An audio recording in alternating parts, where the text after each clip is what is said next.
मौजूदगी है। तो एक बार फिर से रुख करते हैं विवेक त्रिपाठी का, लखनऊ में वो मौजूद हैं। विशाल भी हमारे साथ गाजीपुर से मौजूद है, रामानुज देहरादून से मौजूद हैं और अतीक हमारे साथ लखनऊ से मौजूद। लेकिन विवेक का रुख कर लेते हैं। विवेक, भारतीय सियासत में ऐसा लगता है कि परिवारवाद को खत्म करना बहुत मुश्किल है, क्योंकि जो क्षेत्रीय दल हैं उनमें परिवारवाद की ज्यादा गहरी जड़ें हैं। सीधे तौर पर कांग्रेस पर भी निशाना लगाया जाता है, यह आरोप लगाया जाता है, बीजेपी के अंदर भी परिवारवाद के आरोप लगाया जाता है। लेकिन जहां तक रीजनल पार्टीज हैं उसमें परिवारवाद कुछ चरम पर है। क्या वहां के लोगों को भी ऐसा लगता है? बिल्कुल कुंदन, आपने बिल्कुल वाजिब सवाल किया है कि क्या भारतीय राजनीति से परिवारवाद को खत्म करना, फिनिश करना कोई बहुत बड़ा एक टास्क है? क्या समझते हैं आप? देखिए कि आज के डेट में देखा जाए तो परिवारवाद को खत्म करना बड़ा आसान नहीं है। जितने भी राजनीतिक क्षेत्र से जिनके लोग पिताजी रहे, उनके पुत्र लोग अधिकांश, लखनऊ का उदाहरण लीजिए, माननीय सांसद महोदय के पुत्र तो आप एमएलए हैं, माननीय पूर्व मुख्यमंत्री के पुत्र मंत्री हैं। तो यह कैसे भाजपा कह सकती है? जेपी नड्डा जी को कहने पर सोचना चाहिए कि वो परिवारवाद कैसे कहते हैं। परिवार के लोग तो यहाँ हैं। अनुराग सिंह कहाँ से आए हैं? वो भी परिवार से आए हैं।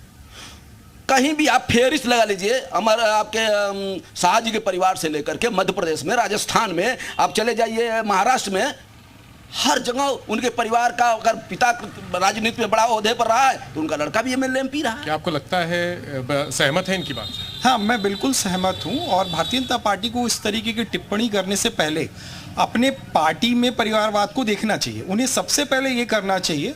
अभी माननीय प्रधानमंत्री जी ने भी कुछ दिनों पहले ये स्टेटमेंट दिया था परिवारवाद के ऊपर।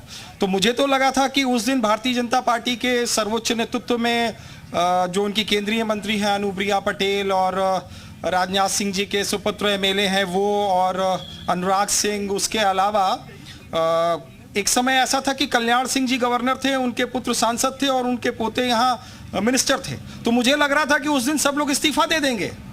अगर भारतीय जनता पार्टी को वाकई भारत की लोकतंत्र में भरोसा है और वो इस परिवारवाद की समस्या से सचमुच लड़ना चाहती है और निजात दिलाना चाहती है, तो उसे पहले अपने पार्टी का परिवारवाद देखना चाहिए और वहां से सबको इस्तीफा दिला करके अलग करे, देन उसके बाद ये दूसरे की बात करे। शिक्षक बुद्धिजीवी वर्ग से हैं, शिक्षक भी हैं, आप क्या कहेंगे? आपका नाम क्या है? रजत यादव। क्या कहेंगे इस मामले में? परिवारवाद की बात अगर बीजेपी वाले करें तो उनको भी तो ये देखना चाहिए ना कि बीसीसीआई में भी किसी के बेटे ही हैं और उनके पास तो कोई क्रेडिबिलिटी थी नहीं कि वो बीसीसीआई में है। और अगर आप कांग्रेस में देखेंगे तो कांग्रेस में काबिल लोगों को भी राजनीति में मौका मिलता है। एक बिहार के छोटे से इलाके से आने वाला लड़का भी आज एनएसयूआई में बड़े पद पे है, कन्हैया कुमार जी, वो अपनी काबिलियत पे है, उनके पास तो परिवारवाद नहीं था। ऐसे बहुत से उदाहरण हैं जो कह सकते हैं कि अपनी काबिलियत। समाजवादी पार्टी की बात करें तो समाजवादी नड्डा जी ने समाजवादी पार्टी को भी कटघरे में खड़ा किया। समाजवादी पार्टी की एक अलग विचारधारा, उससे भी उन्होंने भी लोगों को मौका दिया अपनी काबिलियत पे। परिवारवाद अब देखेंगे तो है तो हर जगह ना, लेकिन उस परिवारवाद में भी वो काबिल लोगों को मौका दे रहे हैं। ये खत्म नहीं हो सकता? राजनीति धीमे धीमे करके खत्म हो रहा है।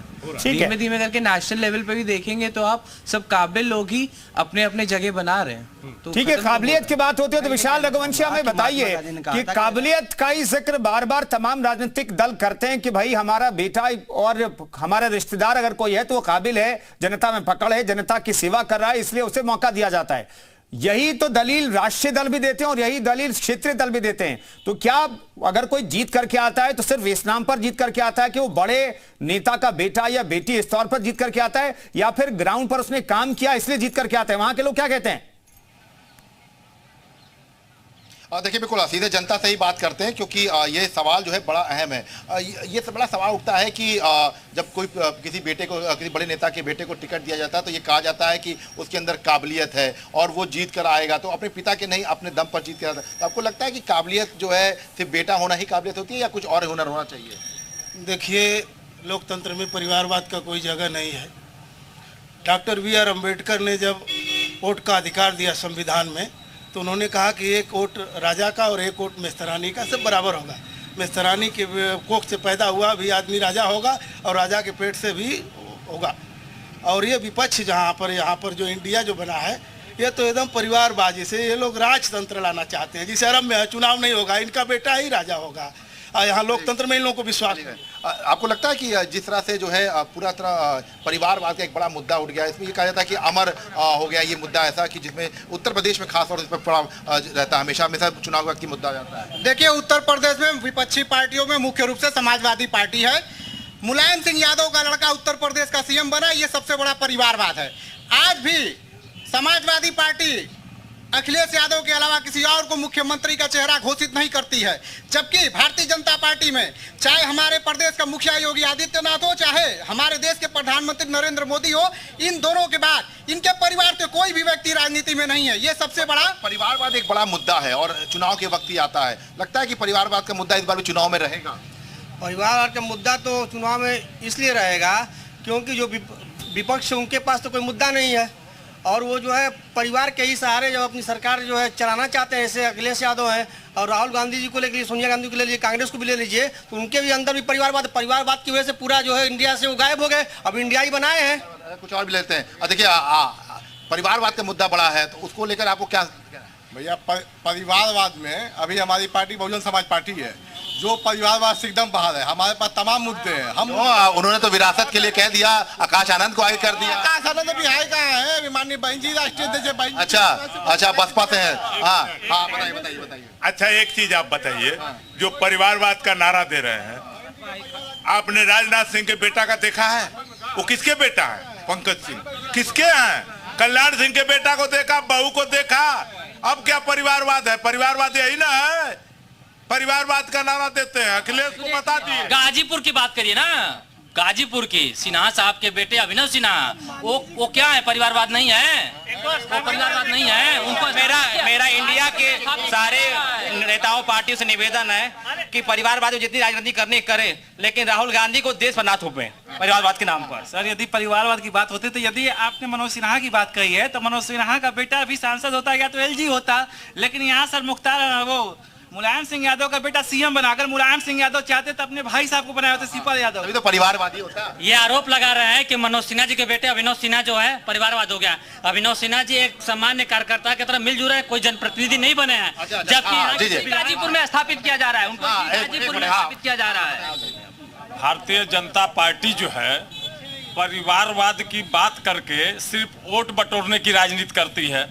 परिवारवाद को सपोर्ट करने का काम ये करते हैं। रीता बहुगुणा की जो है के लड़के को इन्होंने टिकट दिया, ठीक है, स्वामी कहाँ दिया? वो तो वो सपा चले गए, सपा में चले गए। चलिए विशाल में लौटता हूं। माहौल बहुत टाइट लग रहा है, वहां पर माहौल बहुत टाइट है, दोनों पक्ष जो है आमने सामने खड़े हैं। अतीक का रुख कर लेते एक बार फिर से। अतीक, में वहां के लोगों से पूछिए कि परिवारवाद का जिक्र तो बार बार होता है, चुनाव जब आता है तो कुछ ज्यादा जिक्र होता है, लेकिन परिवारवाद के मसले पर वोटिंग होती है क्या? जी कुंदन, बिल्कुल लखनऊ का माहौल भी टाइट है और परिवारवाद को लेकर यहाँ बातचीत करते हैं कि परिवारवाद जो है हर जगह कह रहे हैं कि फैला हुआ है। सपा की बात करें, समाजवादी पार्टी में ही अखिलेश यादव सीएम बने हैं, बसपा की बात करें, कांग्रेस की बात करें, क्या लगता है कि परिवारवाद कभी खत्म होगा या राजनीति चलती रहेगी इसी पे? देखिए, जिनके घर शीशों के होते हैं वो दूसरों पे पत्थर नहीं मारते। भाजपा ने का अपना भी परिवारवाद देख लेना, ये दूसरे की पार्टियों को परिवारवाद बोलते हैं। मैं एक छोटा सा एग्जाम्पल देता हूँ। मान लीजिए मैं कपड़े का कारोबार करता हूँ है, और उसके बाद मेरा बच्चा बड़ा हुआ, मेरा बेटा बड़ा हुआ, वो मेरे कारोबार को संभालता है, क्योंकि उसमें वो ज्ञान आ गया कि वो कपड़ा बेच सकता है ना।